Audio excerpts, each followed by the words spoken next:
21 जुलाई शहीद दिवस के मद्देनजर कमरहटी के विधायक मदन मित्रा ने दीवार लिखकर लोगों से धर्मतल्ला चलो का आह्वान किया।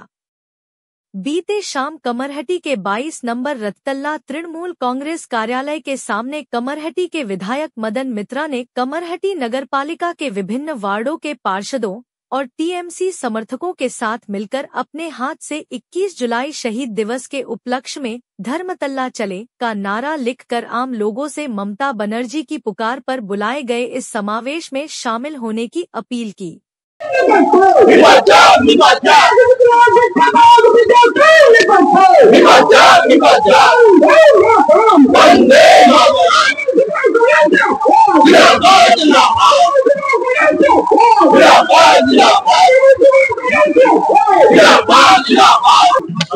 आज के আমরা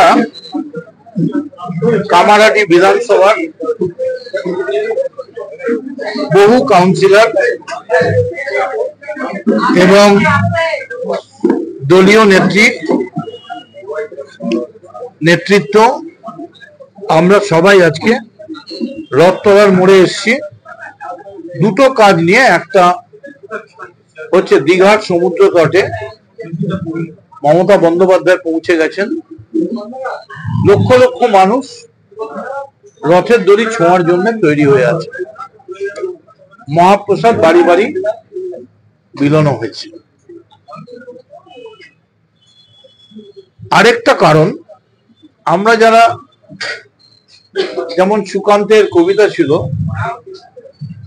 যে জন্মেই দেখি ক্ষুব্ধ স্বদেশ ভূমি, তেমনি আমাদের তৃণমূল ঘরে যারা জন্মায় তারা জন্মেই জেনে যায় যে আমরা যে দলটা করি সেই দলের নেত্রীর নাম মমতা বন্দ্যোপাধ্যায়, এবং এই দলটা দাঁড়িয়ে আছে আন্দোলনের উপরে, যে আন্দোলনের প্রধান আন্দোলন। কিন্তু আমাদের তৃণমূল কংগ্রেস মূলত তৈরি হয়েছে আন্দোলনের উপর দাঁড়িয়ে, রক্ত ঝরা আন্দোলন। শয়ে শয়ে শ্রমিক ভাই বন্ধু যুবকর্মী 21শে জুলাই 13টা ছেলে গুলিতে প্রাণ দিয়েছে, তার উপর দিয়ে 34 বছরের সিপিএম কে অত্যাচারী ব্যভিচারী ফ্যাসিস্ট সিপিএম কে আমরা পরাজিত করে মানুষের আশীর্বাদ নিয়ে 11 সালে আমরা রাইটার্স বিল্ডিং এ প্রবেশ করতে পেরেছি। মমতা বন্দ্যোপাধ্যায় তিনি রাজ্য চালাচ্ছেন।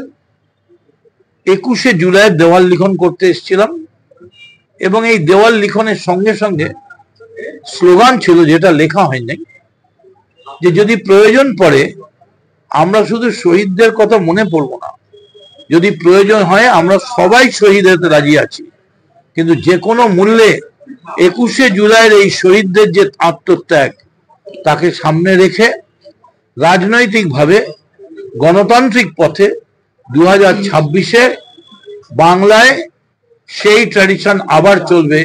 4 বারের জন্য মমতা বন্দ্যোপাধ্যায় মুখ্যমন্ত্রী হবেন, আবার তৃণমূল কংগ্রেস মানুষের আশীর্বাদ দোয়া নিয়ে তারা ক্ষমতায় আসবে।